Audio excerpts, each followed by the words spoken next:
Already. Tramore. One already. Hold up. Right. Hello, welcome to another edition of the Finish Line Weekend Benefits. But before we get started, I put up on our social media that we've partnered up with hackedup.co.uk, and we've got a 25% discount for everyone. So they do masks, phone covers, cushions, cufflinks, cups, everything you want in horse racing merchandise, they have it.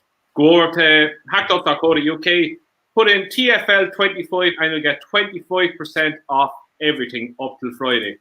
We've spent a fortune as it is on it. All the lads in the group just got their masks, so it's unbelievable quality, lads. So 25% up till the end of Friday. So head over, take a look, and don't spend too much. It's very tempting to spend a lot. Yes, Gareth. I think so, yeah. Right. Let's be honest, this weekend is not the most inspiring weekend of racing. So we have 4 races. It's so bad.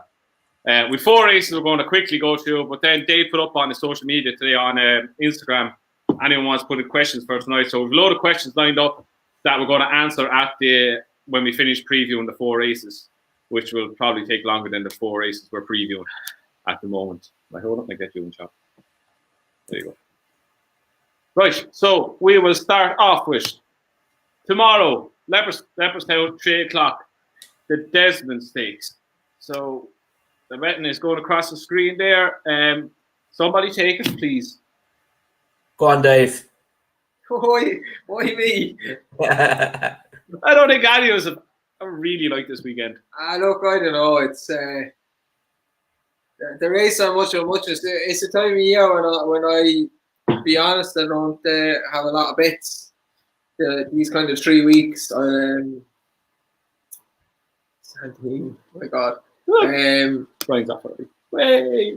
That'll upset Robbie. Slotini. Brian is Slotini at the moment with his broken foot. Yeah. Watch out for them holes, Brian. But I kind of usually, I was even talking to Andrew, I save a bit of money for the week at York with the Juddmonth and all that. But if I was to have a bet this side there, I'd give Royal Dornoch another chance, I think. Jesus. Yeah. Oh, if everyone has to know, Tom got a haircut for the first time in 5 months. 7 months. 7. First time since February, lads. How many months that? It makes you look so much younger, Tom. You still look 40. Yeah. You look 40, but definitely. You're I'll shave the beard, mate. Robbie has a. It's not too bad. It's going a bit there. A bit. You might hang on to it for the wedding, I'd say, Tom. I'd say it'll be gone soon after that. Yeah, I know. I was glad it was October. I've got to hang on for another few months now. I was going to, in this race, I just went through it quickly. Ancient Spirit's been very good. He's got to carry 9 stone 9. That Fiscal Rules as well, like still a maiden, but he's been pitched in at the highest end. He could well go and win this, to be honest. The one I'd give a chance to is a 3-year-old filly. She has all the allowances. She's only got 8 stone 13. It's Etnia. Is it? Is that how you say it? I don't know. You're asking the wrong person. I'd say that's how you say it. It looks like Etnia, yeah. Etnia or something, right? I'd give her a chance. I thought she was good on her debut. The second has come out and won since. It's probably a decent enough maiden. Just one to take on the first couple in the market who are very obvious, you know. For what it's worth, I think this is when Fiscal Rules win. I think the drop down a trip is what he wants. Back down a grade as well. He's getting weight off Ancient Spirit, so the fact that he was pitched into the Irish Derby behind Santiago and he's 5th, I think he just got outstayed a bit. Dropped down the trip. What was he? 10-3, 7-2 in the place. I'd have a punt on him if I was betting, but I won't be. That's my view on that. It's very inspiring, lads. That's just not a great race, really. be honest with Yeah, the more I looked at it, the more I thought I narrowed it down to fiscal rules. I think this is his opportunity to break his mate. Yeah, I wouldn't knock that at all. He's got a very good chance. Fair enough. Yeah, enough of that. Right, on to Irish St.Leger trial. Oh my God, what am I doing? Sorry, no. Irish St.Leger trial. I don't have the odds up because there is no odds. But I think, where is it? Sorry, no, bear with me. There's two very interesting ones. I think Master of Reality will be quite hard to beat, but it's interesting that Micromanage is back for Willie Mullins. A few of the lads were saying in our group that he was apparently aimed for the triumph last year until he got injured. So it'll be interesting to see what he does in the comeback. But I think Master Reality will be hard to beat. He ran a nice race last time out when he was second behind his stablemate Twilight Payment. There was not really much money from him. He opened up before, he drifted out to 11-2. Looked like he needed a run again. Should be bang on for the day. He's class in the book. He was second in the Melbourne Cup. I'd say he'd be favoured, but I think he'd be hard to beat. I actually, interesting you mentioned Micromanage there, Andrew. I was going to take a chance on him depending on the price as well. Just thought he was very interesting. You know, he won a handicap with the Curragh off 91 by 11 lengths on the bridle. Yeah. To an RPI of 109, he's up to 107, I think. Willie Mullins has won this before. Just wanted something. Master Reality, fair enough, but I don't know. It doesn't set the world alight for me. The one I was going to give a mention to as well was Search for a Song, because she actually came back to form last time. My Cliff Horse. Your Cliff Horse, yeah. I'd actually give her a small squeak in this.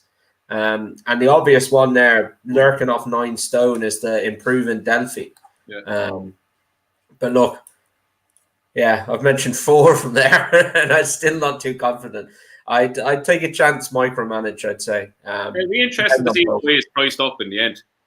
Yeah, I'm not mad to go in and have a bet on that, not to be honest. If you got a decent price on Micromanage on the back of them wins, realistically he's probably going to need a run, but you'd probably take a punt on him visually. He was very impressive last time. Yeah, exactly. Look, price dependent, but I wouldn't be in a mad rush to have a bet in this. But if I was and he was a decent double figure price, I'd have a bet on him. Yeah. Dave? I would have been interested in Delphi, but the yoke that he bet the last day was terrible and Gorn today. So Newman. So I'd go with Micromanager. I'd say give him a chance. Short and sweet. We stay on Friday and the race straight after the Irish St.Leger, the Royal Whip Stakes. Tom, your thoughts? My thoughts were I was going to give another chance to Armory. So am I. What's that? So am I, yeah. Yeah, he's run 2 nice races this year. You know, we're 4th in the Guineas, 4th in the Tattersall's Gold Cup. I think the form of that Tattersall's Gold Cup is probably decent enough. You know, Magical's obviously very special, but Search for a Song came back to form. I'd give him another chance. Yeah, I think he's going to be very hard to beat. I'd be quite confident that he'll take the world of beating in this. As you said, his run in the Tattersall's Gold Cup was good. The right horses are in behind. He's been holding his own in Group 1s. Dropped down to Group 3. I think he'll do the trick for him. Fingers crossed. I wouldn't be so sure of Armory. He didn't beat Leo the Fury by much, and if there was a big discrepancy in prices, I'd go for Leo the Fury. Yeah, I put him up last time. He just disappointed me a bit. He's beaten a long way out and weakened inside the final. But yeah, on his comeback run, he was impressive. They were nearly beside each other, and if I don't know. If Armory was favourite at 6-4 and Leo the Fury was 3-1, I'd rather back Leo the Fury. That was Yeah, I think it's Armory's day, but anyway. Our last one, we're flying through these, is Saturday at Newbury, 3:35, the Hungerford Stakes. We've betting for this one. 1 Master, 2-1, Dream of Dreams, 3s, the Master 3s. Tamarack 8s, Brando 10s, and 11-1. Barder rest. Lads, Brando's going to win this. The ground is like a road. He loves it. Pissed up last time. 3-1. Thank you very much. Lamato, you mean? What did I say? Brando. Lamato, sorry. Lamato, yeah. Yeah, look, Wood Master is a good filly, but I don't know if it's firm ground. I'd hardly think she'll win. She tends to find one or two too good, and She won on firm ground last day. ends up. Yeah, but it's the first time she has won on firm ground, and it was a shite race. Again, it's not a great race. Dream of Dreams seems to only run well at Ascot, and how he got bet in the big Group 1 sprint at Ascot this year. I don't know. Maybe he was given a bad ride by running more that day. But Step up trip work for him. I think he just runs well at 6 furlongs at Ascot. It's the stiff finish at Ascot. He's been second and third at Ascot. I'd probably side with Lamato, but 3-1 is a bit skinny, so I probably won't have a bet in this race either. There'll be a fair bit of pace on, and I think it's going to suit him. He looked back his best at Newbury or Newmarket last time. I don't like him that much, but on the back of his last run, I'd be willing to, and a 3-1 is skimpy, but if I was backing in it, I'd rather him out of the top 3. Nothing else really stands out to me. To be fair, Trent has been majorly disappointed, but I reckon 7 furlongs is his trip, and Richard Hans is in a bit better form. Wow, I couldn't even get the words out there. A bit better form at the moment. He's had a good couple of 2-year-old winners, so I'll give him a shout, maybe. I'm very interested in Dream of Dreams over 7 furlongs here. As you were saying, Dave, like he always seems to run on, doesn't he? He always seems to be staying out for miles back. I know he's run well. His last 2 really good runs have been at Ascot, but his 2 runs previous to that, he won at Windsor and Chelmsford. I'd actually give him an excuse. The July Cup, he didn't get much room. And then the race after that at Haydock, he got bumped at the start, and then heavy ground at the end of the season and carrying a big weight at Ascot, fair enough.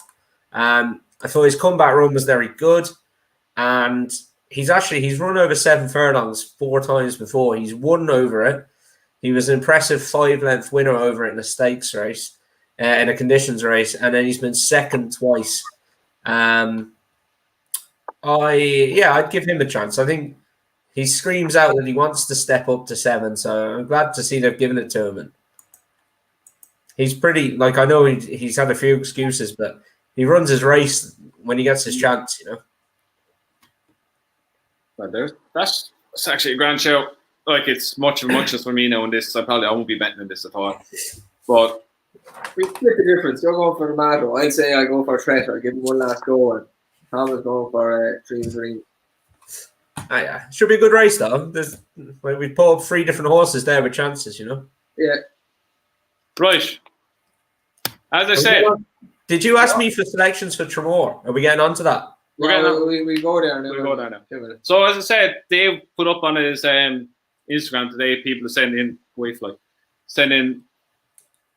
questions. So we have a good few here, and hopefully it'll be more entertaining and interesting than what we talked about.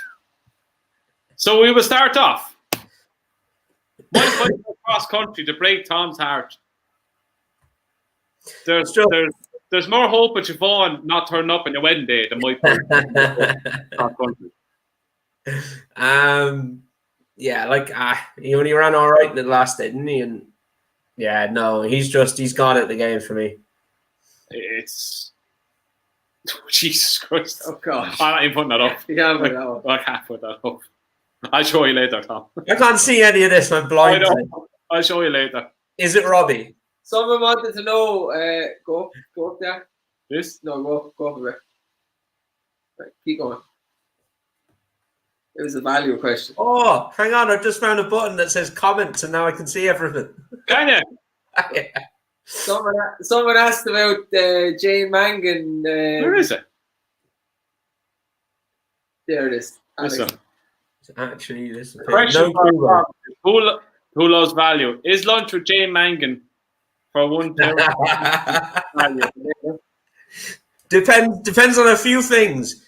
Everything on value depends. You got to bring stuff. You got to bring stuff into the equation. How much money have you got? How much time do you get to spend with Jane? And are you single? Also, I'm not single. I don't have much money, and I don't know how much time you get to spend with Jane. So no. Also, is she wearing those white jeans that she wears on RT race? Jesus Christ. Everybody knows. Everybody in the group knows I love Jane. She's playing hard to get, but look, it is what it is. You're gonna have to text her someday. Like it's just gonna have to happen. You've got her number. Like, I mean, just give her a text and say, "Jane, it's Dave, do you remember me?" I don't have her number. I'll give it to you. Oh, he's fucking holding out on me. I'm waiting till she texts you back and says, "Dave, which one were you? Were you the good-looking one sat on my left?" Tom. Stop now, will you? Jesus, how it took you that long, did it? I was being that night. Right. Any tips to make me a fortune?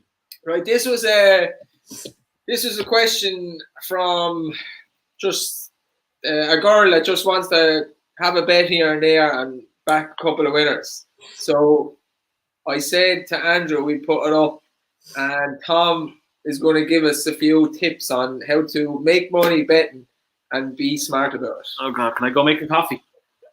So we're putting you in the hot seat, Tom. I feel like anything I say that I get ridiculed for in that group. So no, we're actually being serious. She wants to make a few pound having a few bets, but be smart about it. So, and I know you're going to take the piss now, or some people will anyway. But it is, for me anyway, it's all about price. Like, and if you can pick Frankel out at 1 to 7 in a race. Just a wild example. You pick Frankel out at 1 to 7.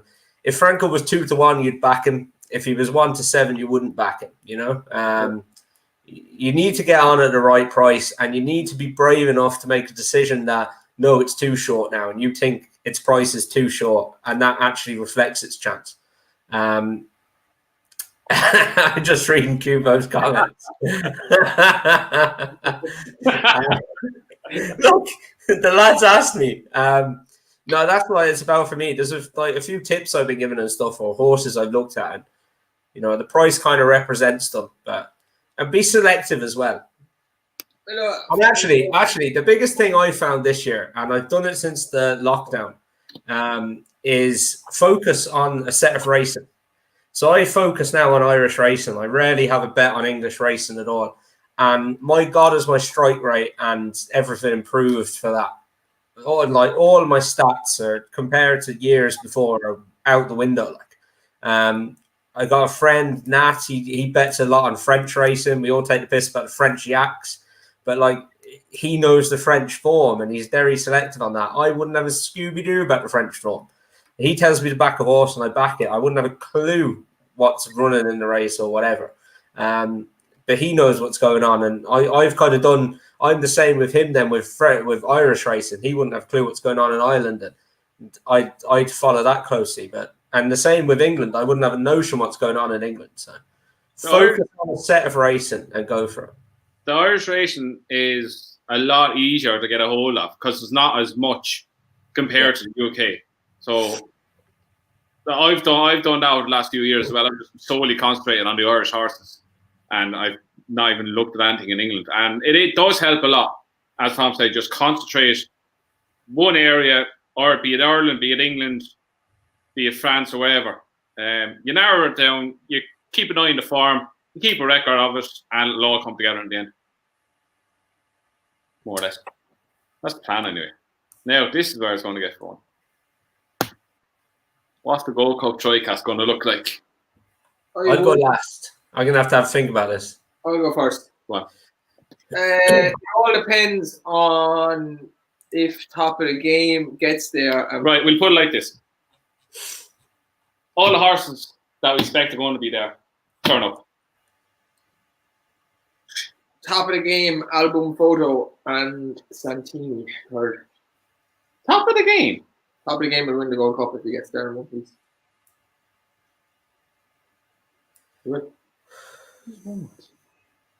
Right. Album photo. That's it. Fucking hell, the comments. Jesus Christ. I didn't even read that properly. I thought it was Dave taking the mickey. Oh my God. I think it's going to be album photo, Champ, Santini. Oh, Santini third anyway. What's with the Santini loving? Huh? What's with the Santini loving?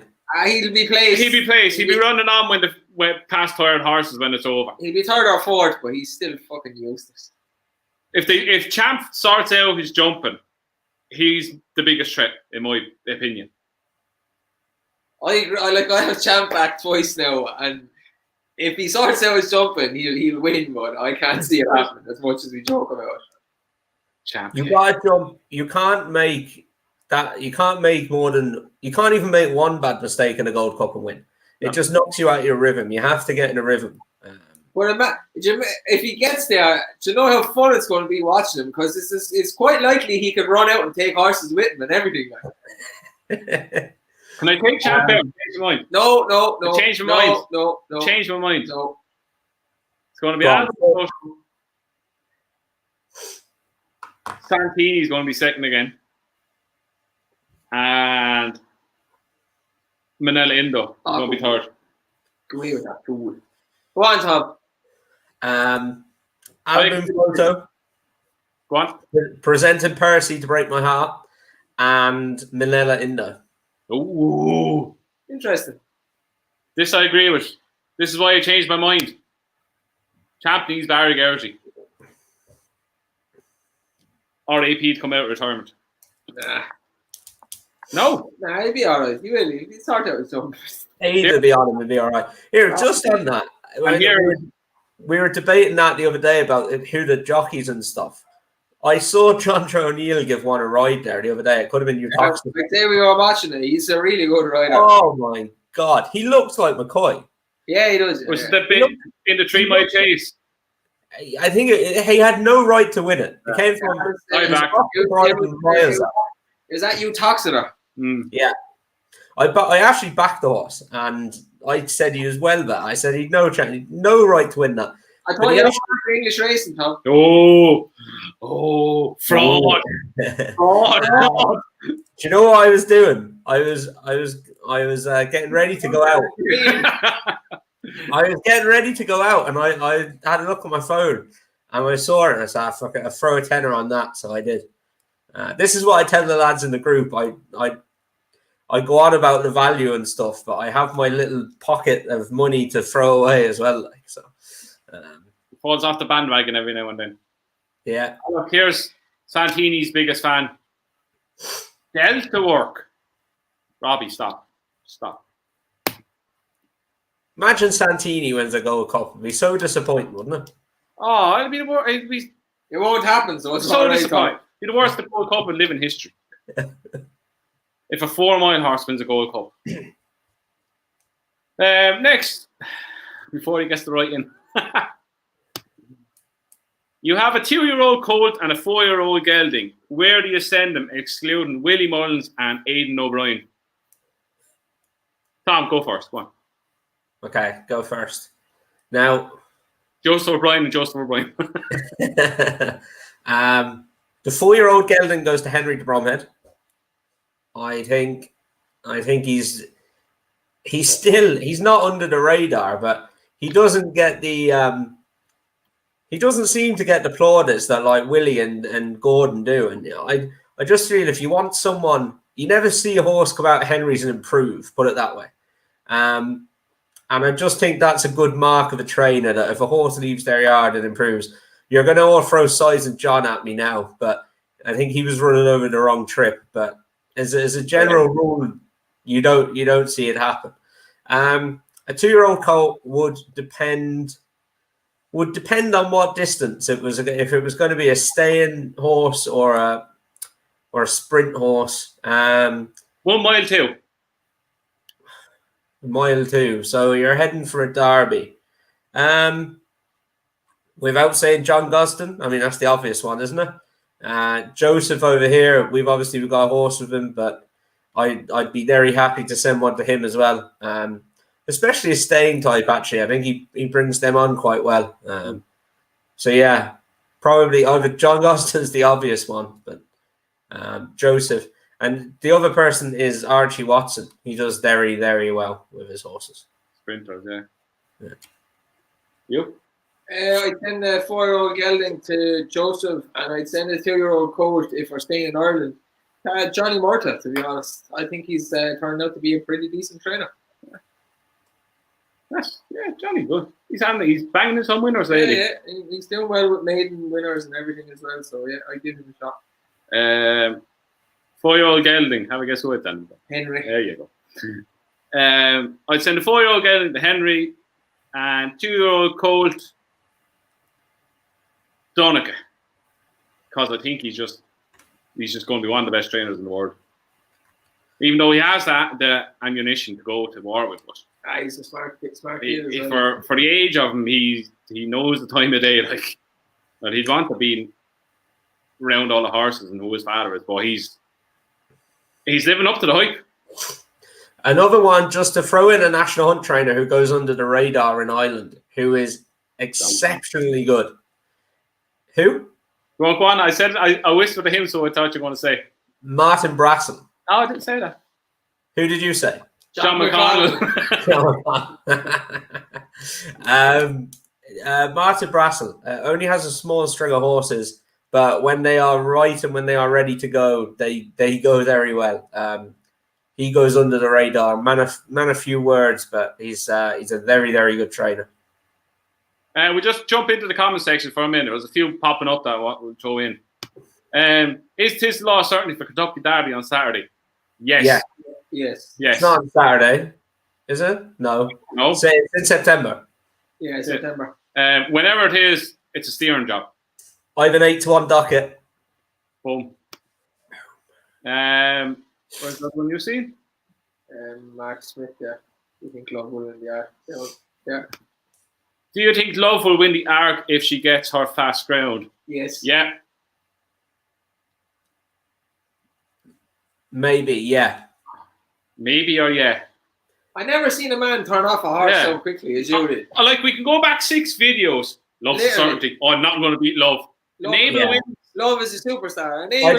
I didn't expect Enable to come out and do what she did. Stop. But yeah, I think the weight allowances will do it for Love on fast ground. Soft ground, she got no chance. Enable wins.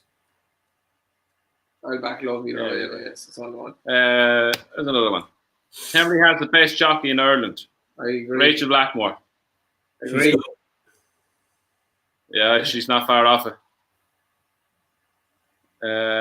Any more? What's this? Andrew Style mask. I'll get the mask in a minute. I have 2 of them. I'll show you in a minute. I'll actually put this thing back up.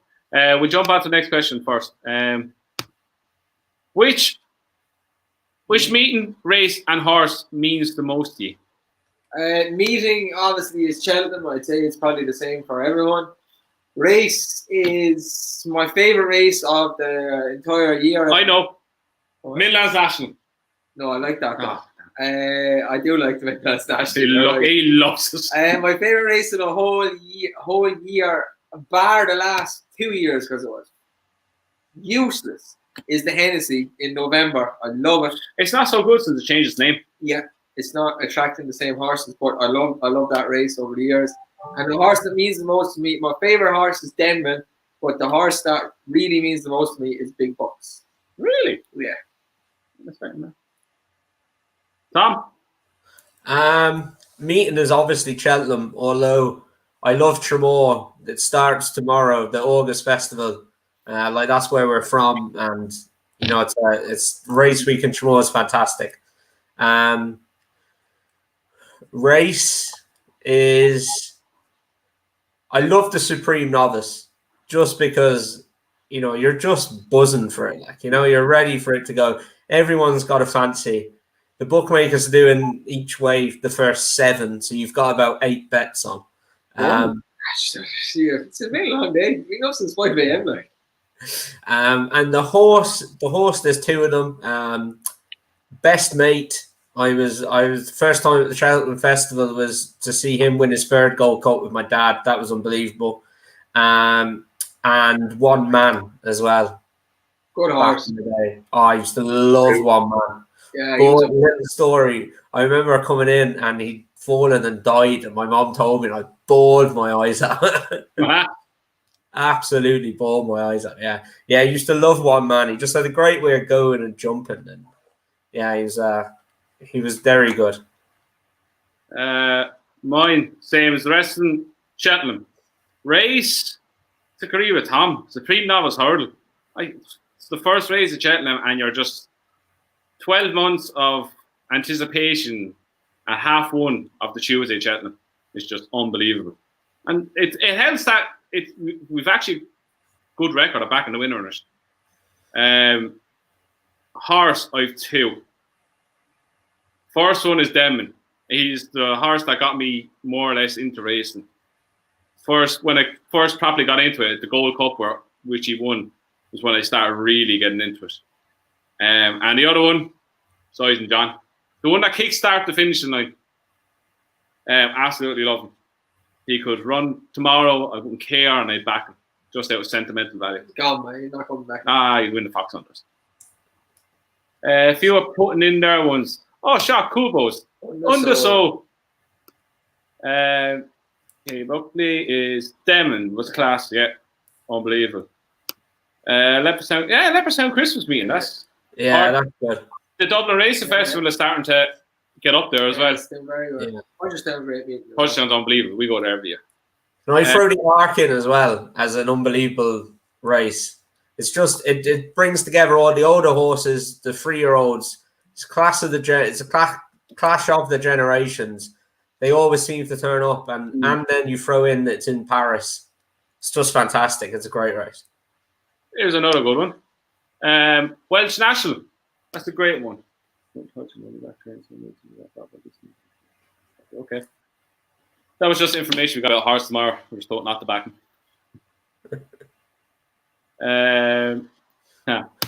Good old mate. No.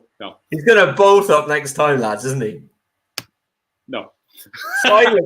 Silence says it all. Here's an interesting question. How does the HRI and BHA market the sport to young people to ensure it grows? I think get more podcasts like ours.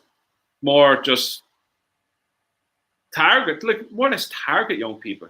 Stop making it that as if, and on another thing, syndicates that Tom's doing, open up to younger people. You don't have to be rich and have millions of dollars to own horses.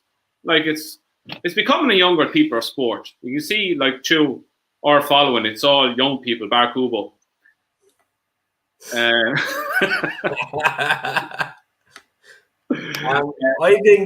think there's a few things they could do. Social media these days, everything is just about social media. Like young people live for, like we don't live for social media, but I've got a couple of younger kids in the house, and like they just live for social media. All the influencers, everyone. If you could find someone who is like a person who goes around to a lot of racetracks on Twitter and mold that to do the content and get rid of the bullshit, I think that is the way forward. Stuff like that. As you said, Andrew, podcasts like this. So you take ours, like we're actually knocking on a little bit now, you know. But yeah, few. No, all of us are 41. I'm the youngest of any of us, aren't I? Yeah. Thank you. I don't look it, but I am. You've got the lads over at Racing Central. They're doing a great job. But then who have you got who isn't like mid-30s or older? No one really. You know, I think we need to encourage more people, more younger, more 20-year-olds into it. And another thing I think is you have an opinion in this game, and oh my God, you get it slammed down your throat if someone thinks you're wrong. A lot of stuff on social media, and I'd bring up the Kevin Blake thing again. Like, he's doing something from a really good place, and he's getting lambasted by people like, oh, what you know about racing. Why would anyone get involved in any kind of social media or anything if their response was, how many winners have you ridden? Like, what do you know about racing? Like, we don't help ourselves sometimes, you know? Yeah, you had to have thick skin these days with all the social media. I'm a firm believer, and obviously, like, jockeys, like, they know what they're talking about. But that thing about, like, how many winners have you ridden is fucking nonsense. Because in all types of sports, there's people that have never played the sport that have become great coaches, so on and so forth. You do have to have a little bit of thick skin. The likes of ITV Racing, they won't take a chance on any outsider. You have to be involved in racing somewhere along the way, or know someone in racing to get onto the stage where you're on TV. Like, I'm not saying have someone like our podcast on ITV Racing, but like, our podcast is going out to everybody, but more so the normal Joe Soaps that just have a bet on the weekend, which is about 90% of the people that watch racing. And that's the stuff that's not on ITV Racing. You're looking at Bryony Frost, and you're looking at they're all, I come out and say it, they're all just kind of rich folks. And that's the side of racing that the normal racing public doesn't get involved in. It's also the side of racing why people prefer Cheltenham, in my opinion, over flat meetings like Royal Ascot, because Cheltenham is like normal Joe Soap, working man's and woman's horses. It's something you can believe in and get involved in. And that's what I think needs to be done for more young people to get involved in it. People that people can relate to, because a lot of people in racing you can't really relate. I'd like to see as well something like under 18s or whatever go free to the races, but there should be, and then you've got students. But what if you're not a student? Like, you should be able to buy a season ticket to the football. You should be able to buy a season ticket to the races, for like an 18 to 25-year-old, and it should cost you a tenner a month or something, you know, and you can go to as many race meetings as you'd like. Do you know, we've got to think outside the box a little bit. I think we're a bit stood still. Another thing, like Andrew, you said about it, the syndicates, and I know, like, I'll plug it again, but like, it is, you can get involved in the syndicate for €400 and then €16 a week. Like, that's pretty affordable, and you actually own. I didn't want to go down the mass £60-70 for a share, and you have to ballot to go into the bloody yard, and you have to ballot to go into the parade. Like, for €16 a week after that initial payment, you can go to every yard visit. You can go. You have an owners and trainers badge every time your horse runs. Like, that is where we're going. Ted Walsh sitting there, he really pissed me off last time. He was on at Leopardstown. He was on with Jack Cantillon, and Jack was on about his syndicate. And Ted just turned around and said, "I hate syndicates." Yeah, I seen that. It's like, well, fantastic, Ted. That's great that you've got so many owners that, you know, can pay the bills and stuff. But how do me or you or Dave, like, none of us could afford a full horse and training. Like, how do we own a horse? How do we get involved? And then it leads on to, as people get older and they get better jobs, or they come into money, or however they get money, then they can go buy their full horse. But, you know, it's syndicates are the way forward. Anyone who doesn't want to embrace syndicates, you either have a lot of very rich owners, you have a lot of money yourself, or you don't have much interest in training for too much longer. One thing that's ITV Racing has done well recently that's got people involved, and it's literally only because of COVID, and it wouldn't have happened otherwise, is these Zoom calls with, like, syndicates and stuff, and you have a lot of people in the Zoom call. That's relatable. It's just normal, everyday people. Instead of this bloody nonsense fucking fashion show and social stable bullshit that they have on it. Nobody wants to watch that. I don't care what you say. Nobody wants to watch that. Take it off the show for 5 minutes and put something else on. Put reruns of Denman or Koto Star or something on that people can relate to. Loads of comments coming up here about, like, make it relatable to young people or anybody, and that's what they should do, and that'll make it more people watch race. What do you think about concerts at the races? They seem to, the crowds over in the UK when they have a concert night is unbelievable. My sister lives near Ascot, and she went to Jessie J or someone. There's no way in the world she'd she goes a couple of times a year, but there's no way in the world she'd have gone that night unless Jessie J was playing. So yeah, it's a good idea, but how many race courses over here can do it? I'd say a few. You could do it in Tramore, I reckon. You could put the stage in the middle of the course. Really? Probably, yeah. I don't know. Could give it a go. But big places like Leopardstown used to do it on a Thursday. It used to be a Bullman's Thursday, and it'd be a band playing after racing, and loads of people would go to the band. I just think we've got to think outside the box a little bit. But I know there's a lot of hard work. Like anyone I've spoken to recently in HRI, like they do Trojan work up there. But I think social media and attracting people that way is the way to go. I don't know. I'd even give people free tickets to get them into the races or stuff like that. I think that I don't know if it happens now still, but the HRI used to do yard visits before races. Like they go see horses that are actually going to run that day at the racetrack. They go to the yard, they see the horses, they see what happens before racing, and then they get to see what happens when you rise at the race course. Like that might get people interested into actually getting into racing. They're like, oh, so this is blah blah blah how it works. They might say, did you see this? And snowball. I think even behind the scenes at race course, you buy a ticket, you arrive 2 hours before the first race. You get a tour around, you get a track walk with the clerk of the course. Stuff like that. Even Ruby does the thing that Lydia Hislop and Ruby did at Cheltenham last year. Stuff like that. That was very good. That guy's, I've seen a lot of comments of young people actually saying, geez, I didn't know this is how jockeys look into actually how they ride around race courses like this. I think Oisin Murphy's going down the right path. He's breaking barriers by all his social media stuff.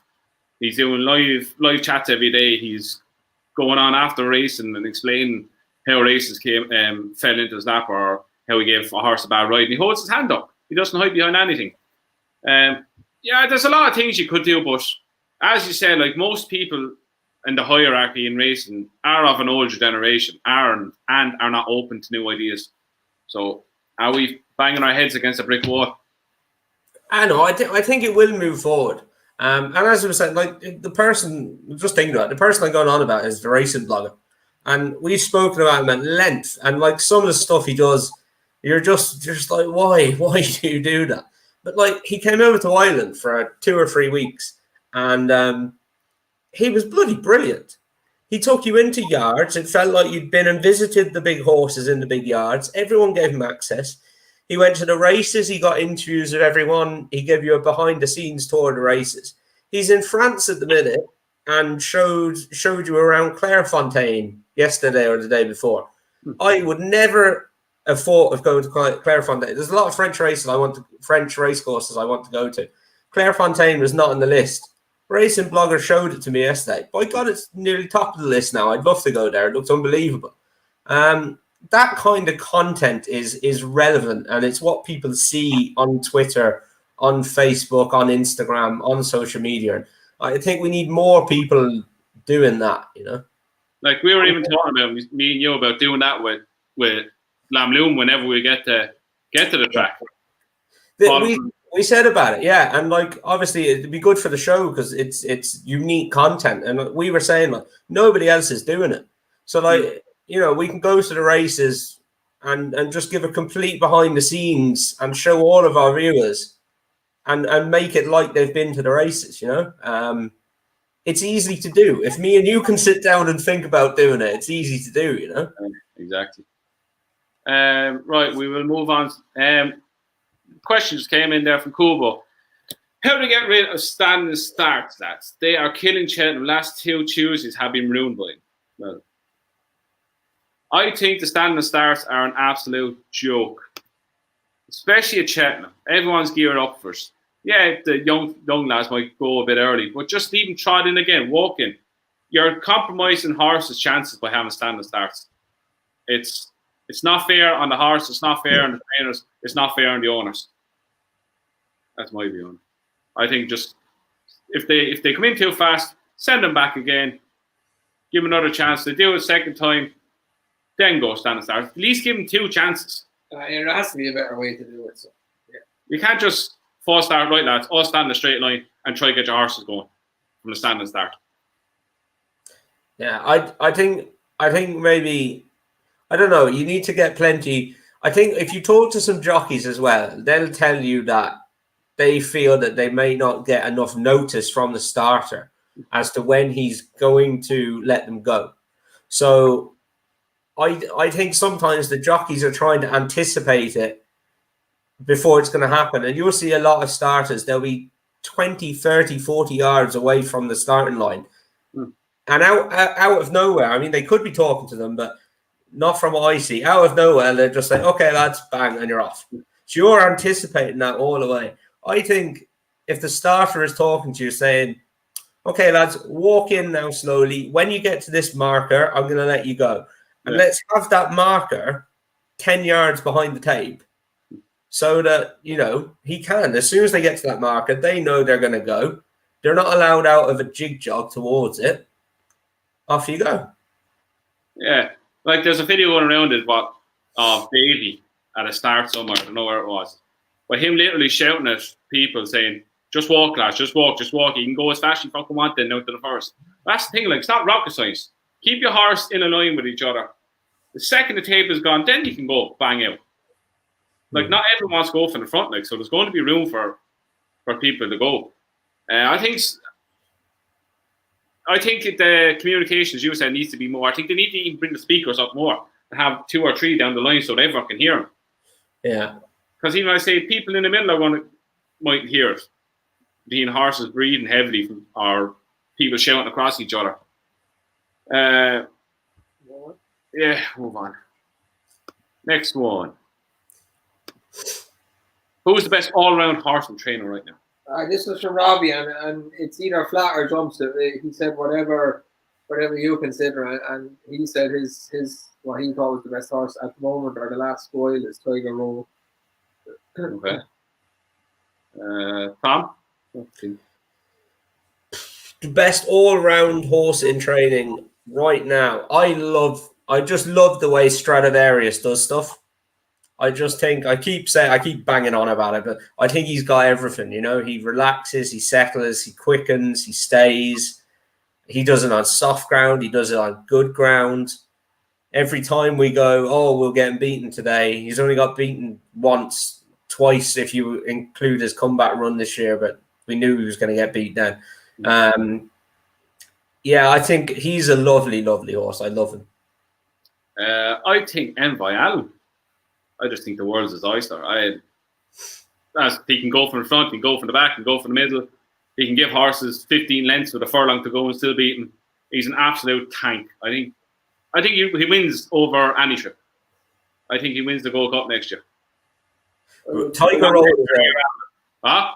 I'm just looking at Robbie there saying about Tiger Roll. Like he's a freak. Like he's a complete freak. To make your debut in a 3-year-old hurdle or whatever, you know, and then to be going on winning Grand Nationals, like there's just not many horses who can do that. He's a once in a lifetime horse. He's top 5 National Hunt horses ever. I'd agree with Robbie. Tiger Roll for me, and I haven't even backed him that many times, but he's just an amazing horse. For the size of him, like, and he's doing all that. Look at this. Right. Next. Hold on, how do we get rid of that? Tom Irish, send in that betting slip. Where is it? Because you're always moaning. Oh yeah, come on, slip it out. Come on, show us. The slip and say back it up. Three times, so you have them at 24-1. That's kind of a strange price to get a horse at. But what would you call that? Bullshit. Send that slip in. If you want to send it to me privately, send it to my Instagram. I won't send it. I do not believe that in the slightest. I won't share it with anybody. But stop talking shit and putting stupid comments like I told you. Put in good comments. I've got more than 10 quid on him, but not much. I think I said pennies. Not much. 3-1. 24. What? Go on. What's this one? Okay. Yeah, that makes sense. Nuts. Envoy Allen greater than Sam Crow. That was meant to be the other way around. Someone said Sancro was better than Envoy Allen. That who said that? Adam said Sam Crow. Adam, you're the biggest bullshitter ever. You stop. Lads, Stop. rewind to bring Sam Crow back to the same stage of his career as Envoy Allen. No. Every bit is good. No. You're saying that now because you've seen what Sam Crow's gone on to do. I never liked Sam Crow. I never got caught up in the hype. Really? Oh, go back and watch all Andy Chetna video with Sam Crow and I'd be like, yeah. Envoy Allen is different gravy. Envoy's good, and I wasn't on the bandwagon, but he's very, very good. What's next? Oh yeah, tips for Tramore. I leave this to Tom and Andrew. I don't really have any feelings on this at all. Oh, I haven't looked at Saturday yet. The declarations are out for tomorrow and Friday. Friday. Easy game. Easy game. It's going to be about 1 to 2 and make them 1 to 10 shot. Value, Tom. Value. That's fair. He's running on Tuesday. He's running on Friday. Though. He's running in the first. He's going to be very, very, very sharp. It's fascinating. I tell you, the one of the things I'm looking forward to most at Tramore now this week is watching Mengli Khan try and come down that hill on Friday. Oh, it's going to be. That's going to be interesting. This was for one of the lads from Tramore. He's obviously he obviously wants to have a bet or whatever. I will send you some tips from Tom and Andrew Friday night. I'll send them to you for Saturday because the declarations aren't out, so I'll get the lads to put in a few selections and I would send. If you want a couple, I've 3 of them right for tomorrow and Friday. The one for Friday is in the second race. It's a very, very bad 0 to 95 handicap chase. There's a horse in there in the Bulgars called Shannon Tide. Watch the market for this one. It's owned by JP. It's its first run in a handicap off a mark of 93. It's been handicapped. It's had seven runs. It's been handicapped over fences, over hurdles, and it's been handicapped over fences. Has run to decent enough RPRs a couple of times, and I would say he will absolutely bolt in, I imagine, in that race. He should be a lot better than them. And then the other ones I've got tomorrow night, the 6:15 horse called Ingleby Mackenzie. He's got blinkers on for the first time. He's back over hurdles. He's just had 2 nice runs over fences. He needs 2 miles on good ground, in my opinion. He's run over 2 mile 2 and 2 mile 5 on yielding and soft ground. So back to 2 miles tomorrow over hurdles, blinkers on for the first time. Hugh Morgan takes £7 off. He's a very good claimer, rides a lot for Henry de Bromhead. Course form is first, and 5th. Those 2 wins have come over hurdles, and the 5th was over fences. He's 16 to 1 with Skybet. He's a wild price. Happy to take a bit of that. And then the 7:45, the last race tomorrow is a Lady Riders maiden on the flat. It does help to look out for some good jockeys in these type of races. One of the best riding tomorrow is Lisa O'Neill. She rides Hammerstein for Gordon Elliott, and he's owned by a local man who would like a winner in Tramore, I imagine. He's rated 120 over hurdles. He's been off since last August, but that wouldn't bother me too much, as his only other break, he won after 246 days. Course form of 2nd and 1st in bumpers, 10 to 1. I'm happy to take on the front couple in the market with him. We just say, like, course form in Tramore is extremely important. It's a mad track if you've ever seen it. It's very tight, and it's undulating. You have to handle it, but when you do handle it, you'll win there again normally. A lot of Cheltenham Festival winners coming from there. This dumb Irish fella now, he's really... no, fuck him. I have a tip for tomorrow. He's short. He's 6 to 4, but he's steering job. He was second at Tramore the run before. He Bolted up with Down Patrick. The last time, he's only gone up about £5.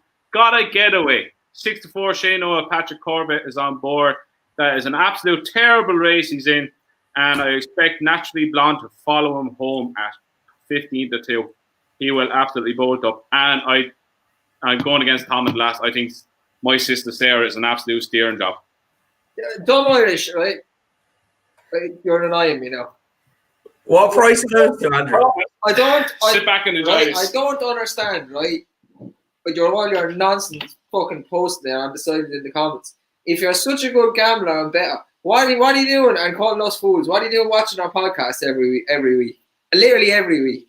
He's right? first comment all every time. week. First comment. I don't even. You have a fake photo up and all that, right?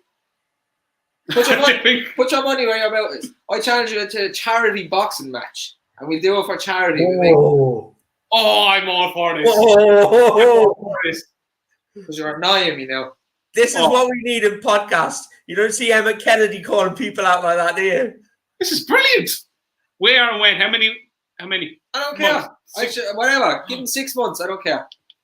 No, I was going to say the Friday. Don't even know he's from, but if we can organise it, we'll organise it. The Monday before Cheltenham. No, Dave's coming to my wedding. I don't want him with black eyes at my wedding. No chance. I'm so sure we got to keep off that list. How about the entertainment at your wedding? What, a boxing match? No. We'll try and avoid all boxing matches at the wedding. You're saying he's 80 and stone. I don't care how big he is. I couldn't care less. He'll get you in shape and then whoop you. Could not care less. I'm coming on here melting off the whole time, so let's do it. Charity boxing match. I'm going to be like Paulie in the corner at Rocky. Here I'm champ. It's going to be brilliant. I'm all, this is happening.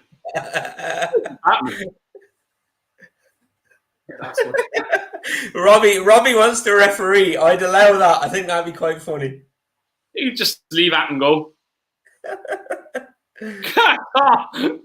Thomas, can I fight Robbie in another car? Very good. Yes. Let's get it going. The one underneath, Andrew. She's the ring girl. Would you imagine? Just before Cheltenham preview. She would deck you, I'd say, Dave. Yeah, I guess so, yeah. And then he wants George Nixon after it.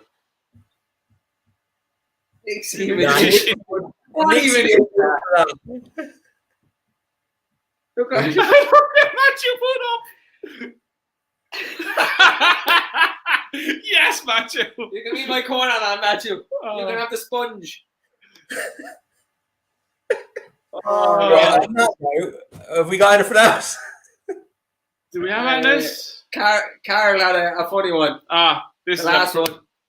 A firm believer of the one furlong Remington method. The boys in the middle of the night back in one furlong races at Remington. Stall one or stall two? Made a few pounds as well. You'd wake up to like 700 messages and booms at 3 o'clock in the morning. One furlong race at Remington. Yes, look. You still haven't answered the question. Still haven't answered the question. On for a charity. Any charity you want. While we wait.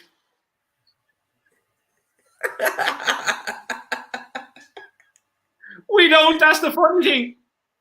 See, no answer. Absolute dodger. What's Harry saying about Remington? Stalls 1 or 2 or 9 and 10? 1, 2, 9 or 10. So don't go through the middle. No, all the speed is on the outside. That's the way to go, lads. Remington. Don't bother 2 a.m. in the morning. It's back September apparently. I want to, just before we drop off this now, I just want to say Lamloom was entered today in the Irish Cambridgeshire. Lump on, lads. Entry should be out tomorrow online, I think, but the entry's closed today. Got a message to say that he's entered. Really looking forward to it. We've had a couple of people drop out, so there's still 5% left. if anyone wants 5% in a runner in the Irish Cambridgeshire with a bit of luck, give me a shout. This fella has a debt wish. That can be organised as well. It'd be like a triple threat match or whatever you call it. No issue. Yeah, If you want. Tom, you don't need to do that. You just sit in the corner. Put some of those big winnings to charity. You know, I'll have a beer and sit in the corner. We take care of business. Cheers, Tom. I knew you were on it as well, Dave. I've nothing left. Right. On that. Thanks again for joining us, lads. What's next? York's next. Ebor next week? Yeah, York is next week. We will be back. That's midweek, so Monday. Monday, yeah. We'll be back Monday. We'll be back Monday, so with the Ebor Festival preview. So again, lads, thanks for watching. Don't forget to go to hackedup.co.uk, get your discount, get all your merchandise, and we will see you again next week. See you, Wayne. Please put the answer in below as well, Wayne. Bye.